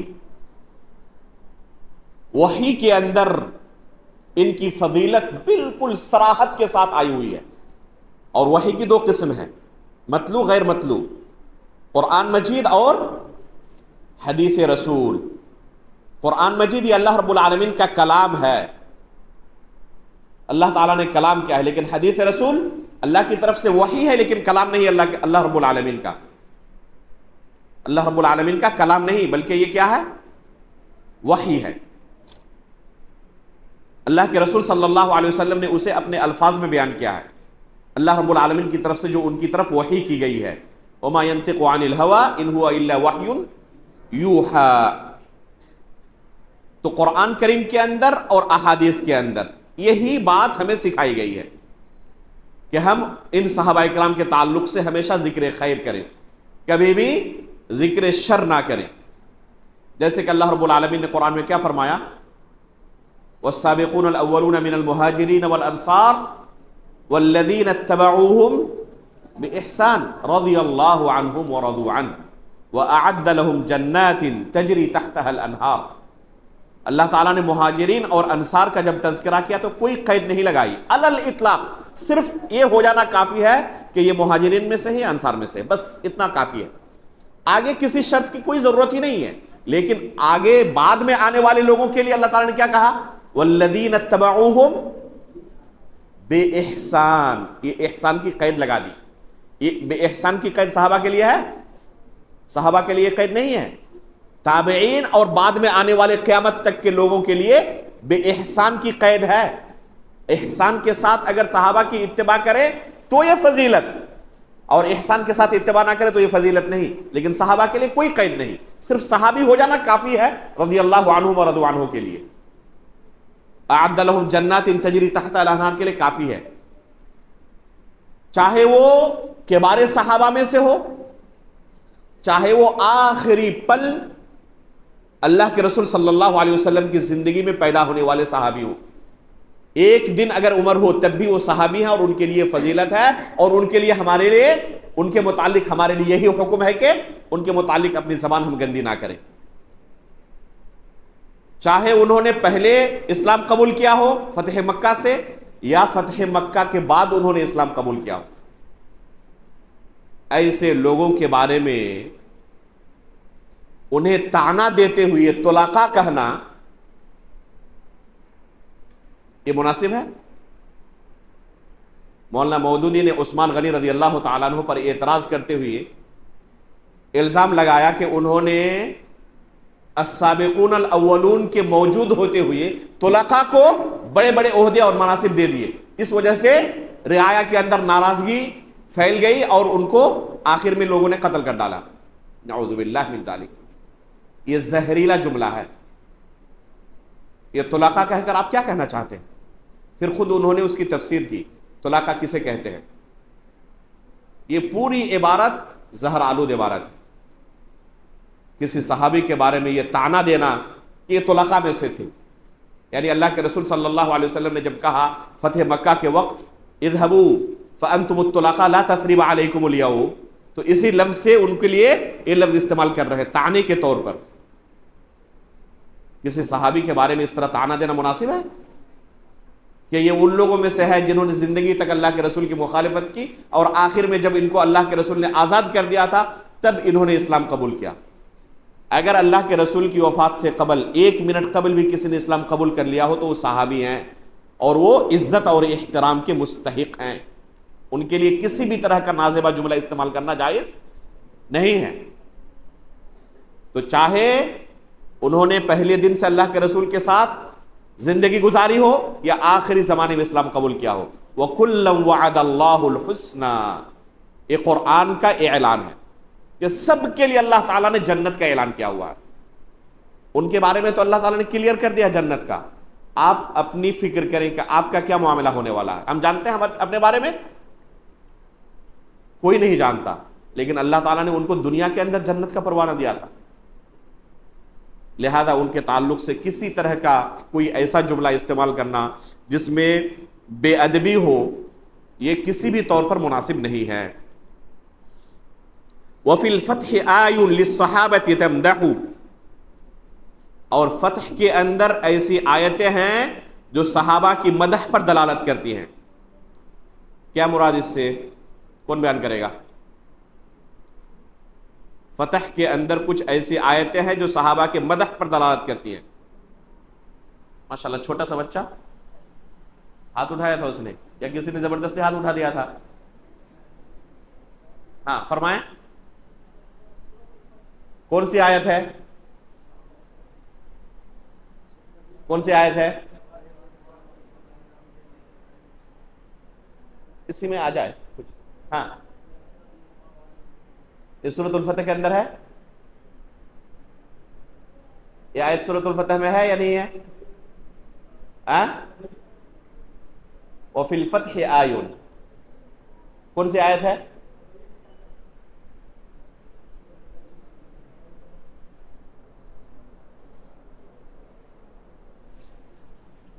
جی سورۃ الفتح کھولیں۔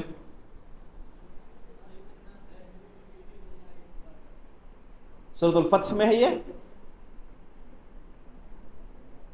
سورۃ النصر میں؟ ہاں پڑھیں پڑھیں،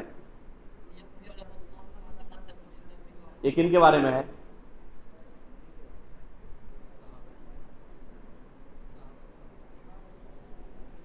سورۃ الفتح میں اللہ رب العالمین نے ان صحابہ کرام کے بارے میں متعدد آیتیں نازل کی اور ان کی فضیلت بیان کی۔ پہلے صفحے کو چھوڑ کر دوسرے صفحے میں آ کے دیکھیں، کئی آیتیں یہاں سے شروع ہوتی ہیں۔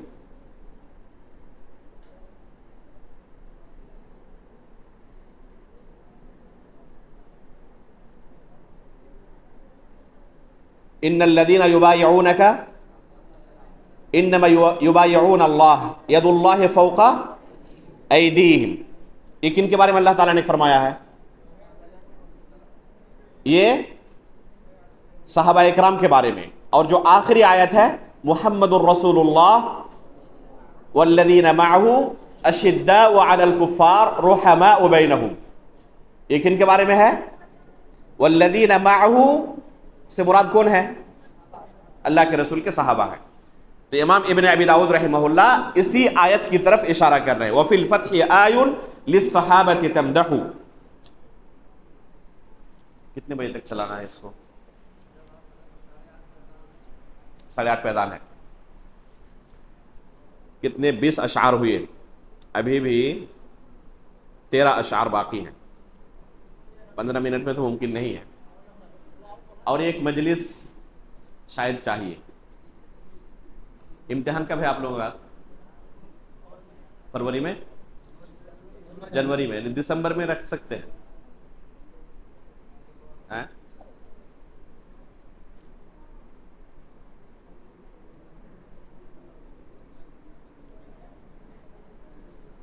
ابھی جو وقت باقی بچا ہے پورا ختم کرنا ممکن نہیں لگ رہا ہے، حالانکہ آج ہم نے قصداً شروع سے ہی تھوڑا وقت کم مل گیا تھا، ٹریفک میں پھنس گیا، اور شروع سے ہی ہم نے کوشش کی کہ گزشتہ درس کے بالمقابل شرح مختصر ہو، لیکن اس کے باوجود یہ مسائل اتنے اہم ہیں کہ پھر بعض جگہوں پر رک کر بیان کرنا ضروری ہو جاتا ہے۔ بہرحال اگلا ایک درس انشاءاللہ ہم رکھیں گے جس میں اس کے ختم کریں گے، ابھی جو وقت باقی بچا ہے جتنا آگے بڑھ جائیں بہتر ہے۔ جی پڑھیں آگے۔ وبالقدر، بس ایک شعر پڑھیں۔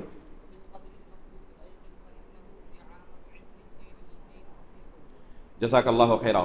وبالقدر المقدور ایقن فإنہ دعامۃ عقد الدین والدین افیح۔ اس شعر کے اندر مصنف نے، امام ابن ابی داؤد رحمہ اللہ نے، اہل سنت والجماعت کا عقیدہ بیان کیا ہے تقدیر کے بارے میں۔ فرماتے وبالقدر المقدور ایقن، جو اللہ رب العالمین نے مقدر کر دیا ہے اس تقدیر پر آپ یقین رکھیں۔ جس طرح اللہ نے مقدر کر دیا ہے ویسا ہی ہونا ہے، یہ ممکن ہی نہیں کہ اللہ رب العالمین نے جو مقدر کیا ہے اس کے برعکس ہو جائے۔ فَإِنَّهُ دِعَامَةُ عَقْدِ الدِّينِ وَالدِّينُ أَفْيَحُ، یہ دین کا بنیادی مسئلہ ہے جس پر دین کی بنیاد کھڑی ہے۔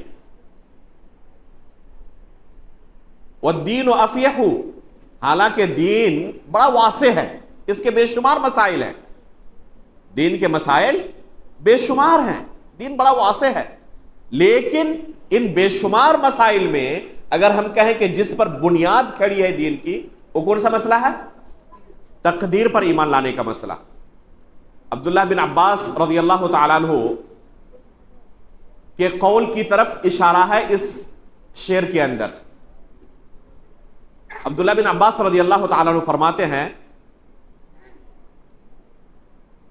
القدر نظام التوحید، القدر نظام التوحید، فمن وحد اللہ عز وجل وکذب بالقدر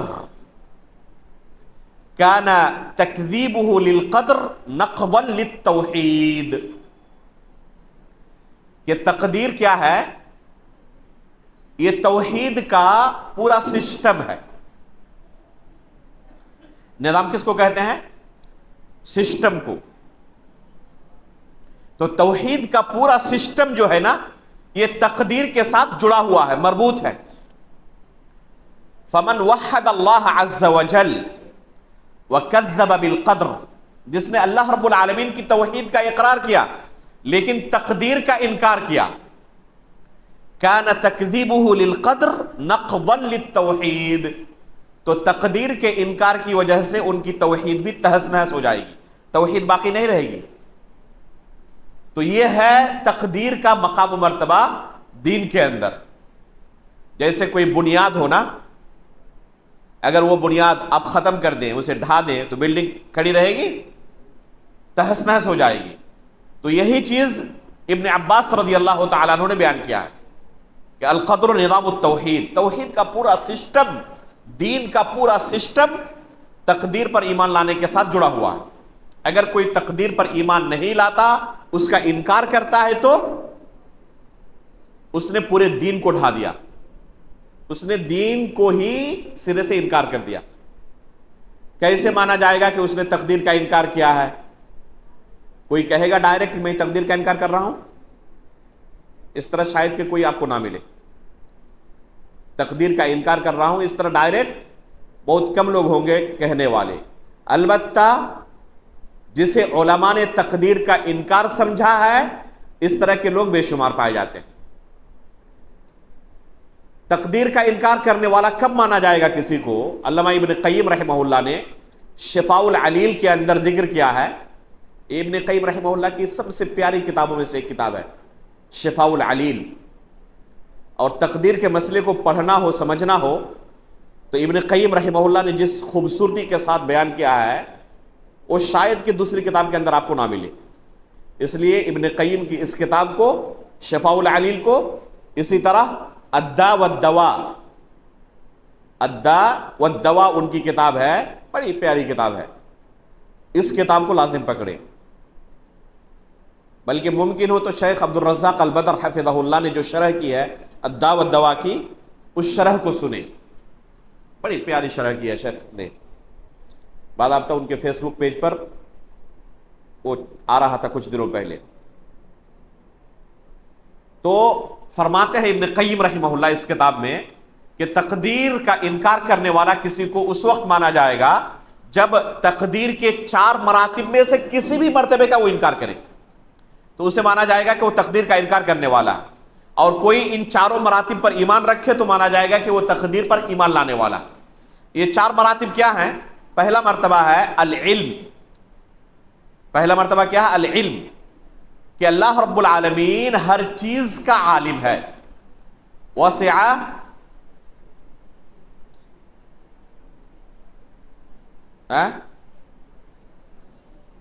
احاط بكل شيء علما، احاط بكل شيء علما، اللہ رب العالمین نے فرمایا کہ اللہ رب العالمین کا علم ہر چیز کو محیط ہے، ہر چیز کا احاطہ کیا ہوا ہے، اور بندے اللہ کے علم کا احاطہ نہیں کر سکتے۔ ولا يحيطون بشيء من علمه، آیت الکرسی کے اندر اللہ تعالیٰ نے فرمایا۔ تو یہ پہلا مرتبہ ہے کہ اللہ رب العالمین کا علم ہر چیز کو محیط ہے۔ اس ہر چیز کے اندر کیا کیا آتا ہے؟ جو چیز ہو چکی، جو ہونے والی ہے، ہر چیز کا علم رکھتے ہیں،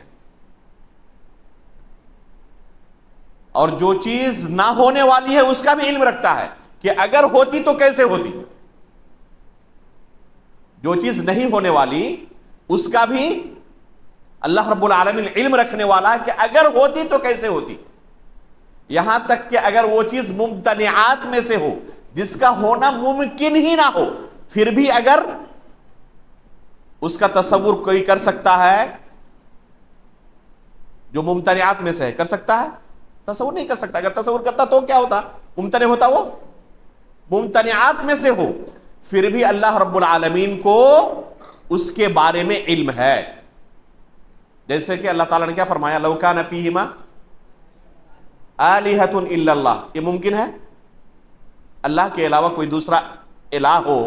یہ ممکنات میں سے یا ممتنعات میں سے ہے؟ ممتنعات میں سے ہے، ممکن ہی نہیں ہے۔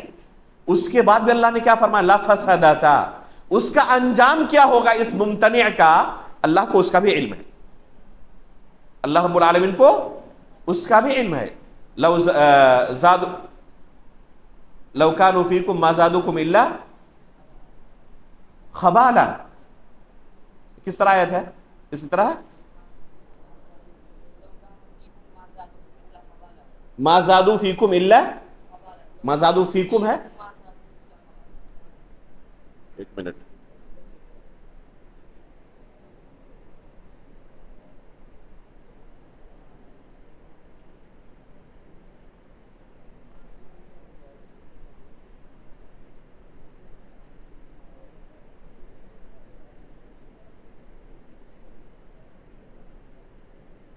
لو خرجوا فیکم ما زادوکم الا خبالا، یہ آیت ہے۔ لو خرجوا فیکم ما زادوکم الا خبالا، یہ اللہ رب العالمین نے صحابہ اکرام کی سیرت بیان کرتے ہوئے اور اس قصے کو بیان کرتے ہوئے منافقین کے بارے میں کہا. کیا ممکن تھا کہ صحابہ کرام میں منافق ہو؟ ممکن نہیں ہے. لیکن اس کا بھی اللہ رب العالمین کو علم ہے کہ اگر ہوتے تو کیا ہوتا. تو ممتنع جو چیز ہے اس کا بھی اللہ کو علم ہے، اور جو چیز نہیں ہونے والی اگر ہوتی تو کیسے ہوتی اس کا بھی اللہ کو علم ہے. تو ان تمام تفصیلات کے بارے میں اگر کوئی عقیدہ رکھتا ہے، ایمان رکھتا ہے، تو اسے کہا جائے گا کہ وہ تقدیر کے پہلے مرتبے کا اقرار کرنے والا ہے، انکار کرنے والا نہیں. اور سب سے پہلا جو تقدیر کا انکار دنیا میں وجود میں آیا تھا وہ اسی مرتبے کا انکار تھا، اللہ رب العالمین کے علم کا انکار تھا. کس نے انکار کیا تھا؟ ہمیشہ جہاد ابن درہم ہی ہوں گے؟ جہاد ابن درہم ہی ہمیشہ ہو ضروری ہے؟ کون ہے؟ کسی نے کہا، مجھے آواز آئی کہیں سے، کسی نے بیان کیا ابھی. صحیح مسلم کی پہلی حدیث میں تذکرہ ہے. صحیح مسلم آپ لوگ پڑھ رہے ہیں؟ پہلی حدیث میں ہے نہیں؟ پڑھ چکے؟ آپ لوگوں کو تو ضرور بیان کرنا چاہیے. جی، صحیح مسلم کی پہلی حدیث کون سی حدیث ہے؟ صحیح مسلم کی پہلی حدیث جی کس نام سے مشہور ہے حدیث؟ یہ حدیث کس نام سے مشہور ہے؟ حدیث جبریل اللہ کے بندے. حدیث جبریل سے شروعات کی امام مسلم نے. اس سے پہلے ایک قصہ بیان کیا ہے. کون تھا یہ؟ معبد الجہنی، بصرہ کے اندر تھا، جس نے سب سے پہلے تقدیر کا انکار کیا تھا. معبد الجہنی. اس حدیث کے راوی کون ہیں؟ عبداللہ بن عمر رضی اللہ تعالیٰ سے روایت کرنے والے دو تابعی ہیں، یحییٰ بن یعمر اور حمید بن عبد الرحمن الحمیری. یہ دونوں روایت کرتے ہیں عبداللہ بن عمر رضی اللہ تعالیٰ عنہ سے، اور انہوں نے ہی یہ قصہ بیان کیا عبداللہ بن عمر رضی اللہ تعالیٰ عنہ کو کہ ہمارے علاقے میں ایک شخص ظاہر ہوا ہے جس کا نام معبد الجہنی ہے. وہ کیا کہتا ہے؟ ان الامر انف واللہ قدر، کہ کسی چیز کے واقع ہونے کے بعد اللہ کو اس کا علم ہوتا ہے. پہلے علم نہیں تھا، پہلے نہیں جانتا تھا اللہ تعالیٰ. جب واقع ہو گیا تو اللہ تعالیٰ کو علم ہوا اس کا. تو یہ تقدیر کا انکار ہے. تو پہلا جو تقدیر کا انکار دنیا میں وجود میں آیا وہ کس مرتبے کا تھا؟ اسی علم کا انکار تھا. دوسرا ہے الکتابہ. اللہ رب العالمین نے زمین و آسمان کی پیدائش سے 50,000 سال پہلے لوح محفوظ کے اندر سب کچھ لکھ دیا ہے. جو کچھ ہونے والا ہے سب کچھ لکھ دیا ہے. کیا اللہ رب العالمین کے علم میں جو کچھ ہے سب کچھ لوح محفوظ کے اندر لکھ دیا گیا ہے، یا ان میں سے بعض چیزوں کو؟ جی، لوح محفوظ کے اندر تمام چیزوں کو لکھ دیا ہے کہ جو اللہ کے علم میں ہے، یا جو اللہ کے علم میں ہے ہم نے پہلا مرتبہ کہا علم. تو لوح محفوظ کے اندر جن چیزوں کو لکھا گیا ان تمام چیزوں کو اللہ نے لکھ دیا؟ بس بعض چیزوں کو، جو چیز ہونے والی ہے اور جو ممتنعات میں سے ہے، جو ہونے ہی والی نہیں ہے، ان چیزوں کو نہیں لکھا گیا. تیسرا مرتبہ ہے المشیئہ، کہ ہر چیز اللہ رب العالمین کے ارادے اور مشیت کے تحت ہوتی ہے، چاہے وہ چیز اچھی ہو یا بری ہو، چاہے وہ چیز اچھی ہو یا بری ہو. اور چوتھا مرتبہ ہے الخلق. دنیا کی ہر چیز اللہ رب العالمین کی مخلوق ہے، یہاں تک کہ ہم بھی اللہ کے مخلوق ہیں، اور جو ہم عمل کرتے ہیں وہ اعمال بھی مخلوق ہیں اللہ رب العالمین کے. بندے عامل ہیں، فاعل ہیں، اور خالق اللہ رب العالمین ہے. امام بخاری رحمہ اللہ نے اس چوتھے مرتبے کا انکار کرنے والوں کے رد میں ایک کتاب لکھی ہے. کس نام سے؟ خلق و افعال العباد. ان کا نام لکھیں، ایک بار لکھا جا چکا ہے شاید، بہرحال ڈبل مسئلہ نہیں.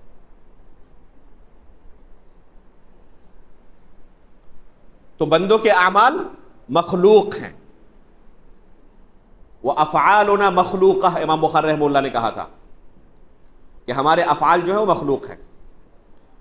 تو یہ 4 مرتبے ہیں، ان میں سے کسی کا بھی کوئی انکار کرے تو تقدیر کا منکر ہے، اور تقدیر کا منکر کبھی نجات نہیں پا سکتا۔ تو اسی چیز کا یہاں پر امام ابن ابی داؤد رحمہ اللہ نے تذکرہ کیا ہے، وَبِالْقَدَرِ الْمَقْدُورِ أَيْقِنْ، جو اللہ رب العالمین نے مقدر کر دیا ہے اس پر یقین رکھو، اس پر ایمان رکھو۔ تو یہ ہے اس شعر کا اختصار کے ساتھ مفہوم۔ یہیں پر ہم بس کرتے ہیں، اور انشاءاللہ اگلے درس سے شعر نمبر 22 سے آخر تک انشاءاللہ ہم پڑھیں گے۔ کتنے اشعار باقی رہ گئے؟ 21 تک ہوئے، کل 33 ہیں، تو 12 اشعار باقی رہ گئے انشاءاللہ۔ اگلے درس میں انشاءاللہ یہ پورے ہو جائیں گے۔